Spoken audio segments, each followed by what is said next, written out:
There's a brutal truth nobody warned you about. In today's market, it's not the best who win. It's the best positioned. You could be brilliant, honest, hardworking, and still be broke, invisible, replaceable. Meanwhile, someone with half your skill and twice your confidence is getting paid triple. Why? Because they've learned the real game. The Machiavellian game. Not the evil one they warned you about. The strategic one. The one that's being played around you, right now, whether you know it or not. Let me ask you something. Have you ever been passed over by someone who just seemed more ready? Have you ever watched louder, bolder, less qualified people rise while you stayed in place? That's not incompetence.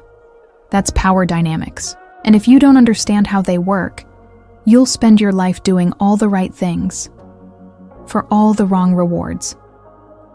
This video is not about manipulation. It's about positioning. It's about learning to play the invisible game that runs the visible world. It's about what Machiavelli knew 500 years ago, and what every quiet genius needs to hear today. That perception is currency. That silence can be strength. That you don't need to scream to lead, but you do need to become undeniable. By the end of this video, you'll understand how to shift your posture, your mindset, and your strategy. You'll know how to move like a modern prince, even if you start with nothing. But for that, I need you to stay until the end. Because the power you've been searching for might not be out there. It might be in the way you reposition yourself from this moment forward. There's something quietly devastating about being good and being invisible at the same time. You work hard, you stay honest, you try to be kind. But in the real world, it's not the most honest or the most talented who rises. It's the one who knows how to be seen. Machiavelli understood this centuries ago. In The Prince, he didn't teach people to become better inside. He taught them to become more strategic outside. Reputation, appearance, posture. Those are the currencies of modern power. And the workplace? It's just another kingdom with different costumes. In today's market, your image isn't a side note. It's your strategy. And if you're not shaping how others see you, they're shaping it for you. Quiet excellence isn't enough anymore. You walk into a meeting, and before you even speak, people have already decided who you are. It happens in 3 seconds. Your clothes, your tone, your confidence. That's your armor. And let me be clear, this isn't about fake confidence or wearing luxury suits. It's about intention. A barista with purpose in their step will command more respect than a CEO who stumbles into the room. You're always saying something, even in silence. The trick is learning to direct the message. Machiavelli would say, "Appearances are powerful because people don't have time to see the truth." That holds even more weight in a world addicted to scrolling. You're a thumbnail, a status update, a first impression. So ask yourself, what are you silently telling the world? I've known warehouse workers who dressed like they already had the promotion they wanted, not because they were pretending, but because they were preparing. That's the mindset. It's not about lying, it's about leading perception. Personal branding isn't just for influencers. It's for the mother applying for a second job, the man starting over at 40, the immigrant trying to break through. If you don't tell your story, someone else will. And they won't be kind about it. So what do? Build your identity like a campaign. Choose your words with clarity. Walk with purpose. Show up not just as an employee, but as a force. Machiavellian? Maybe. But in a system that judges books by covers, be the one who designs the cover. Let's talk tactics. You need to own 3 things: your voice, your visuals, and your value. First, your voice. Record yourself talking. Do you sound apologetic when you speak? Are your words full of hesitation? If yes, you're leaking power. Second, your visuals. Clean shoes, confident eyes, posture straight. These aren't vanity metrics, they're trust signals. Third, your value. Know your worth and repeat it until others believe it too. Machiavelli would call this managing perception. I call it survival. You don't rise in the market by chance. You rise because you're remembered. And being memorable? That's a choice, not luck. This doesn't mean selling your soul. It means understanding that authenticity and strategy can walk hand in hand. Some people think being strategic is manipulative. I say it's respectful to yourself. Because let's be honest, how many people have died unheard because they waited to be noticed? Don't be one of them.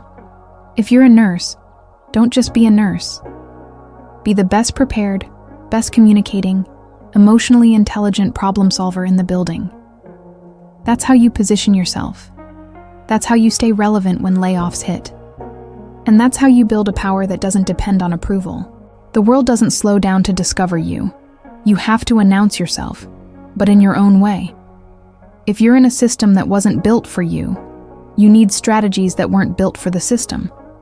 That's where the modern Machiavellian mindset becomes a shield, not a sword. Let's say you're applying for a job, and you don't meet every requirement. That's fine. Most job postings are wish lists. What matters is, can you tell a story where you become the solution? Can you make them believe they'd lose more by not hiring you? That's narrative positioning. Every word in your resume, every phrase in your interview, that's theater. And you're the director. So stop thinking you're just selling yourself. You're showcasing potential. That's different. That's noble. Do you know what's worse than rejection? Being overlooked. You don't even get the chance to fight. That's why we reposition. That's why we craft visibility. Not out of ego, but out of necessity. It's survival in a market that moves fast and forgets faster. A construction worker with a sharp LinkedIn bio, a cashier who writes weekly reflections on industry shifts. That's positioning. That's power. And if you think nobody's watching, think again. The market always watches, and it rewards those who dare to define themselves before being defined by others. You can either play the game or be played by it. No one escapes that choice. So the question becomes, how do you remain true to yourself while stepping into a world that rewards image? That tension is real, and it deserves more than a superficial answer. Because beneath the mask, there must be substance. Power without depth collapses, but depth without power disappears. That's the tightrope we walk. And that's where we turn next, to those who play the game from behind the curtain. The silent strategists, the hidden kings, the ones who rule without ever needing a throne. There's a strange kind of power that exists in silence. It doesn't beg. It doesn't announce itself. It simply moves, quietly, precisely, like a shadow that shapes the room without ever being seen. And that's the power most people never learn to notice. Because we've been taught that leadership is loud, that power is visible, that success is about spotlight. But ask anyone who's ever truly held influence, and they'll tell you, real power hides, real strategy whispers. And in the marketplace, the ones who rise without noise are the ones who built quietly for years. They didn't tweet their plans. They didn't shout their worth. They just became undeniable. Think about it. The most dangerous players in any room are the ones who don't need attention to operate. They're the decision makers behind closed doors. They're the quiet engineers of alliances, influence, and outcomes. You don't see them coming because they're not performing. They're playing. It's the janitor who knows every department's secrets. It's the assistant who manages the CEO's calendar and sees every move before it happens. In Machiavellian terms, these are the people who understand that power isn't granted, it's constructed. And the construction begins with observation.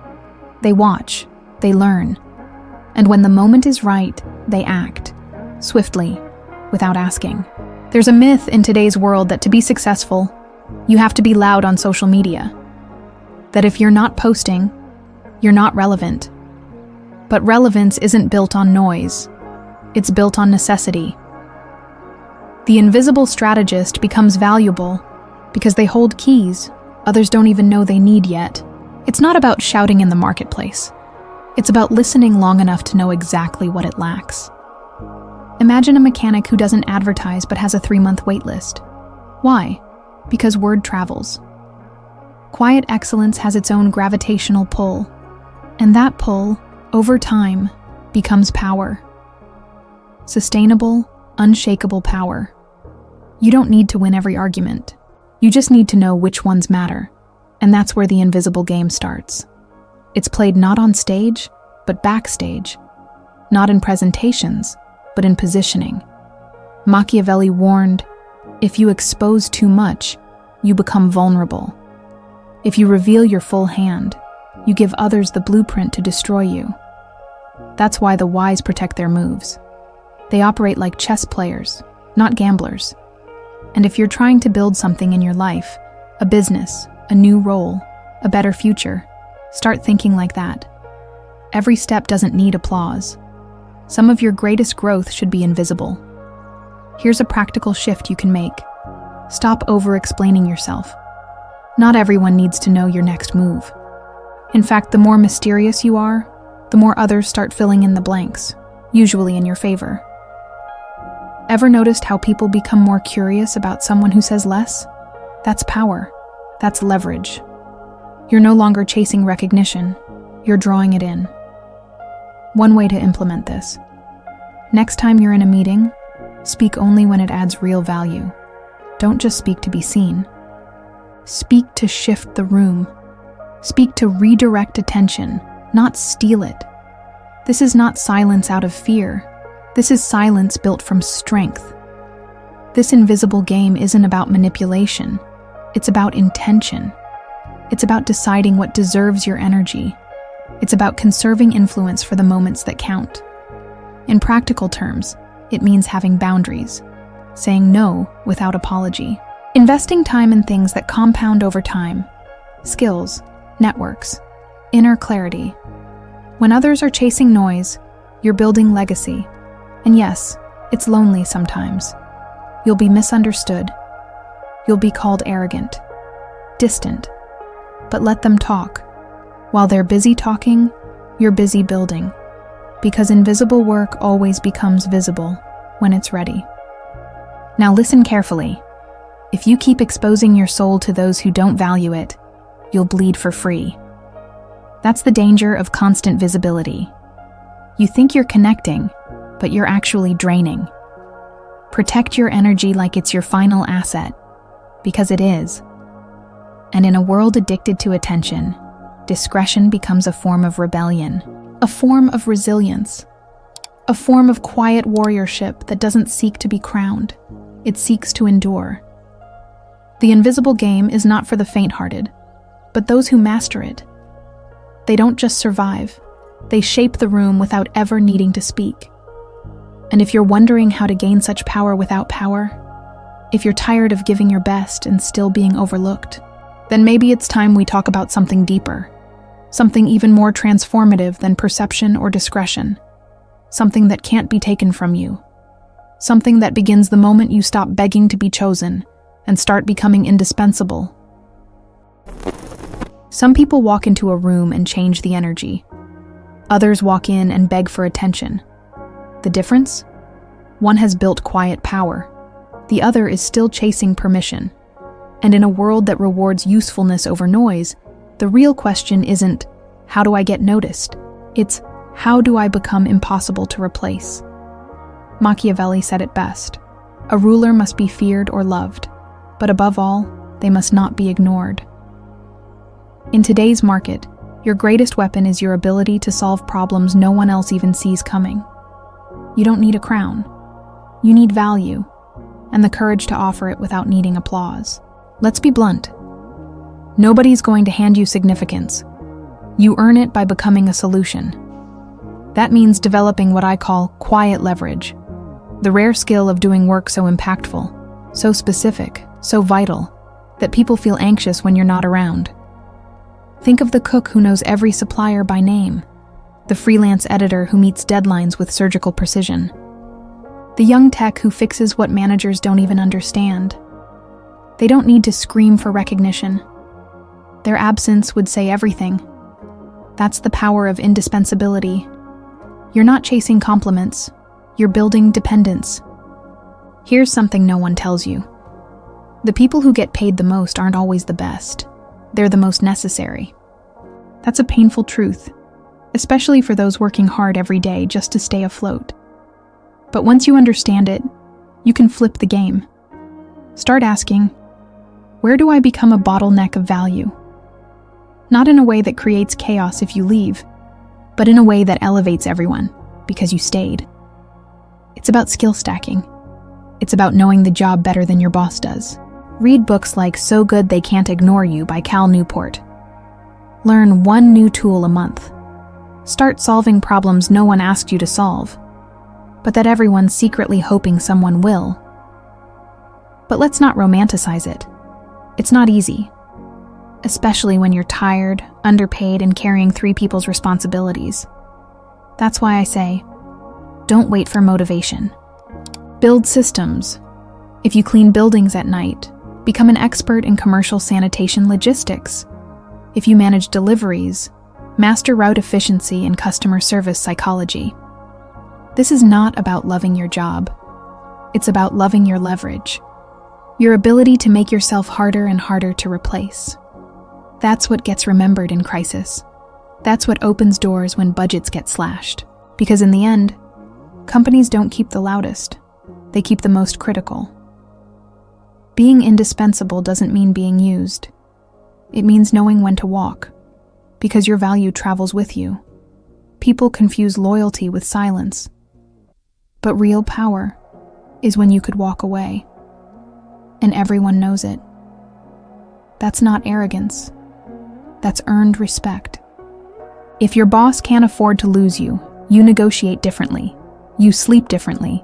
You live differently. So instead of asking how to get noticed, ask how to build leverage. That subtle shift changes everything. You go from, I hope they keep me, to, they hope I stay. Let's make it practical. Start a value journal. Every day, write down one thing you did that saved time, made money, or improved something, no matter how small. You'll start to see patterns. You'll start to notice what you bring to the table. And when it comes time to ask for a raise, switch jobs, or start your own venture, you'll speak from proof, not from need. You'll show your power, not just describe it. That's how you stop begging. That's how you start being respected. No one can ignore numbers. No one can argue with impact. And no one can take away what you've built inside. Indispensability is freedom in disguise. When you carry value, you carry options. You're not stuck. You're choosing to stay. That shift in posture changes how you walk into rooms, how you hold your back straight, how you look people in the eye. It's not about status, it's about stability. A kind that doesn't depend on titles or popularity, but on usefulness. And that kind of power can't be canceled, because it's written into the very structure of how things get done. You become the person people call first, not last. And they don't even know why, but you do. And if you've ever wondered what it takes to move from surviving to commanding respect, if you've ever felt like you're invisible no matter how hard you work, then maybe it's time we stop playing on the surface. Maybe the next step is to go deeper, into the roots of emotional power, into the kind of inner strength that no job title, no market crash, no rejection can take from you. Because power built inside is the only kind that lasts. Now that you've seen the map, the question is, will you keep walking blind? Because the truth is, your value has always been there. But value without strategy is like gold buried under cement. Real, but unreachable. You don't need to become someone else. You just need to stop playing the game as if it were fair. You've been invisible long enough, doing twice the work for half the recognition, staying loyal to places that never saw your worth. But tell me this, how much longer will you play small in a world that only respects power positioned? Maybe today is the day you stop waiting to be chosen. Maybe today is the day you build your leverage, protect your silence, and walk like someone the market can't afford to ignore. Not out of arrogance, but out of clarity. You deserve better, but better doesn't come by luck. It comes by design. So take what you've learned, apply it, practice it, rewatch this video, reflect on your role in the system, and rewrite it. And before you go, answer this in the comments. What part of this video felt like a mirror for you? Where in your life do you feel overlooked, but ready to rise?